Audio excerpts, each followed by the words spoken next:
നമസ്കാരം. പാകിസ്ഥാന് വേണ്ടി ചാരപ്പണി ചെയ്തതിന് അറസ്റ്റിലായ യൂട്യൂബർ ജ്യോതി മൽഹോത്രയെ വിശദമായി ചോദ്യം ചെയ്യുകയാണ് അന്വേഷണ ഏജൻസികൾ.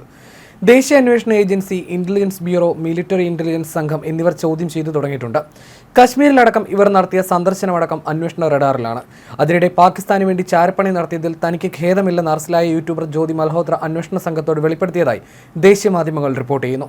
പാകിസ്ഥാൻ ഇന്റലിജൻസ് വിഭാഗത്തിലെ 3 പേരുമായി ബന്ധമുണ്ടെന്ന് ജ്യോതി മൽഹോത്ര സമ്മതിച്ചുവെന്നാണ് മാധ്യമ റിപ്പോർട്ടുകൾ.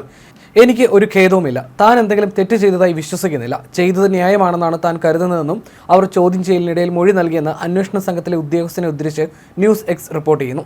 സുരക്ഷാ ആശങ്കകൾക്കിടയിൽ ചില പ്രദേശങ്ങളിലെ മൊബൈൽ ഇന്റർനെറ്റ് സേവനങ്ങൾ താൽക്കാലികമായി നിർത്തിവെച്ചിരുന്നു. ആ സമയങ്ങളിലും പാകിസ്ഥാനിലെ ഇന്റലിജൻസ് വിഭാഗത്തിലെ 3 പേരുമായി ജ്യോതി ബന്ധപ്പെട്ടിരുന്നുവെന്ന് സുരക്ഷാ ഉദ്യോഗസ്ഥർ കണ്ടെത്തിയിട്ടുണ്ട്. ഇന്ത്യൻ രഹസ്യാന്വേഷണ ഏജൻസികളുടെ നിരീക്ഷണത്തിലുള്ള ചാരശൃംഖലയുമായി ജ്യോതിക്ക് അടുത്ത ബന്ധമുണ്ടെന്നാണ് പ്രാഥമിക നിഗമനം. 2023 മുതൽ ഇവർ പാകിസ്ഥാന് വിവരങ്ങൾ ചോർത്തി നൽകിയെന്നാണ് സൂചന. ജ്യോതിയുടെ സാമ്പത്തിക ഇടപാടുകളെയും യാത്രാ വിശദാംശങ്ങളെയും കുറിച്ചുള്ള അന്വേഷണം ആരംഭിച്ചിട്ടുണ്ട്. പഹൽഗാം ഭീകരാക്രമണത്തിന് ശേഷം ഡൽഹിയിലെ പാക് ഹൈക്കമ്മീഷണർ ഓഫീസിലേക്ക് കേക്കുമായി പോയ ജീവനക്കാരനുമായുള്ള ജ്യോതിയുടെ ദൃശ്യങ്ങൾ സാമൂഹ്യ മാധ്യമങ്ങളിൽ പ്രത്യക്ഷപ്പെട്ടിരുന്നു. സോഷ്യൽ മീഡിയ ഇൻഫ്ലുവൻസർമാരെ പാക് രഹസ്യാന്വേഷണ ഏജൻസികൾ റിക്രൂട്ട് ചെയ്യുന്നുണ്ടെന്ന് കേന്ദ്ര ഏജൻസികൾ മുന്നറിയിപ്പ് നൽകിയിരുന്നു. ഇന്ത്യയുടെ തന്ത്രപ്രധാന വിവരങ്ങളും സൈനിക നടപടികളും ജ്യോതിയും പാക് ഉദ്യോഗസ്ഥരും തമ്മിൽ സംസാരിച്ചിട്ടുണ്ടെന്നാണ് ഹരിയാന പോലീസ് നൽകുന്ന സൂചന.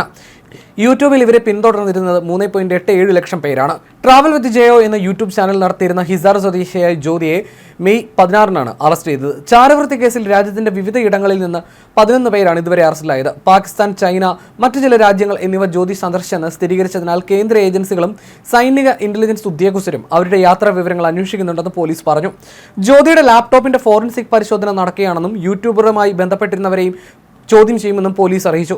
പഹൽഗാം ഭീകരാക്രമണത്തിന് ശേഷം ഡൽഹി പാക് ഹൈക്കമ്മീഷനിലെ ഉദ്യോഗസ്ഥനുമായി അവർ ബന്ധപ്പെട്ടിരുന്നുവെന്ന് ഹിസാർ എസ് പി ശശാങ്ക് കുമാർ വ്യക്തമാക്കി.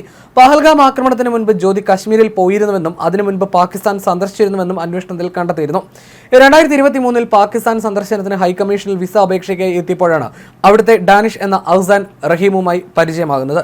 അഹ്സാനാണ് പാകിസ്ഥാനിലെ അലി അഹ്സാൻ എന്നയാളുമായി ജ്യോതിയെ പരിചയപ്പെടുത്തുന്നത്. ഇതിനുശേഷമാണ് ഇന്ത്യയുടെ തന്ത്രപ്രധാന വിവരങ്ങൾ ഇവർ നൽകാൻ തുടങ്ങിയതെന്നും പോലീസ് പറയുന്നു. മകൾ പാകിസ്ഥാനിലേക്ക് പോയതിനെക്കുറിച്ചോ യൂട്യൂബ് ചാനലിനെക്കുറിച്ചോ അറിയില്ലെന്നും വീടുമായി ബന്ധം പുലർത്തിയിരുന്നില്ലെന്നും ജ്യോതിയുടെ പിതാവ് ഹരീഷ് മൽഹോത്രയും വ്യക്തമാക്കി. ഡൽഹിയിലേക്ക് പോകുന്നെന്ന് പറഞ്ഞാണ് വീട്ടിൽ നിന്നിറങ്ങിയതെന്നും അദ്ദേഹം പറഞ്ഞു. അതേസമയം ജ്യോതി ഈ അടുത്ത് നടത്തിയ കശ്മീർ സന്ദർശനത്തെക്കുറിച്ചും അന്വേഷണ സംഘം പരിശോധിക്കുന്നുണ്ട്. 3 മാസം മുമ്പ് പഹൽഗാം സന്ദർശിച്ചിരുന്നുവെന്നാണ് റിപ്പോർട്ട്. ആ സന്ദർശനത്തിന്റെ യഥാർത്ഥ ഉദ്ദേശം കണ്ടെത്താൻ പോലീസ് ഇപ്പോൾ ശ്രമിക്കുന്നുണ്ട്. ഈ യാത്രയ്ക്ക് പിന്നിൽ ചാരസംഘവുമായി എന്തെങ്കിലും ബന്ധമുണ്ടോ, അതോ അവിടെ നിന്ന് എന്തെങ്കിലും വിവരങ്ങൾ അവർ കൈമാറുകയായിരുന്നു എന്ന് അന്വേഷിക്കുകയാണെന്ന് ഒരു ഉദ്യോഗസ്ഥൻ പറഞ്ഞു. നിരവധി സ്ഥലങ്ങൾ സന്ദർശിച്ചിട്ടുള്ള വ്യക്തിയാണ് ജ്യോതി. തന്റെ യാത്രകളുടെ ഭാഗമായി 7 ദിവസം കേരളത്തിലും തങ്ങിയിട്ടുണ്ട് ഈ യൂട്യൂബർ. ബഡ്ജറ്റ് ഫ്രണ്ട്ലി കേരള യാത്ര പ്ലാൻ എന്ന പേരിൽ തന്റെ 7 ദിവസത്തെ കേരള സന്ദർശനത്തിന്റെ വീഡിയോ യൂട്യൂബിൽ പോസ്റ്റ് ചെയ്തിട്ടുണ്ട്. കേരളത്തിലെ തിരുവനന്തപുരം, ആലപ്പുഴ, ഇടുക്കി, കോഴിക്കോട്, കൊച്ചി എന്നിങ്ങനെ കേരളത്തിലെ വിവിധ ഇടങ്ങളിൽ ജ്യോതി സന്ദർശിച്ചതായി 3 മാസം മുമ്പ് പോസ്റ്റ് ചെയ്ത വീഡിയോയിൽ കാണാം. ജ്യോതി 2 തവണ പാകിസ്ഥാൻ സന്ദർശിച്ചിട്ടുള്ളതായും റിപ്പോർട്ടുകൾ വ്യക്തമാക്കുന്നു. ഇന്ത്യക്കാരിയായ പെൺകുട്ടി പാകിസ്ഥാനിൽ എന്ന പേരിൽ വീഡിയോയും പോസ്റ്റ് ചെയ്തിട്ടുണ്ട്. 2023 പാകിസ്ഥാനിലേക്ക് നടത്തിയ യാത്രയിലാണ് പാകിസ്ഥാൻ ഹൈക്കമ്മീഷനിലെ ജീവനക്കാരനായ ദാനിഷിനെ പരിചയപ്പെടുന്നത്. ദാനിഷ് ജ്യോതിയെ പാകിസ്ഥാൻ ഇന്റലിജൻസ് ഓപ്പറേറ്റീവ്സിന് പരിചയപ്പെടുത്തുകയും ജ്യോതിയുമായി നിരന്തരം ആശയവിനിമയം നടത്തുകയും ചെയ്തതായി FIRൽ പറയുന്നു.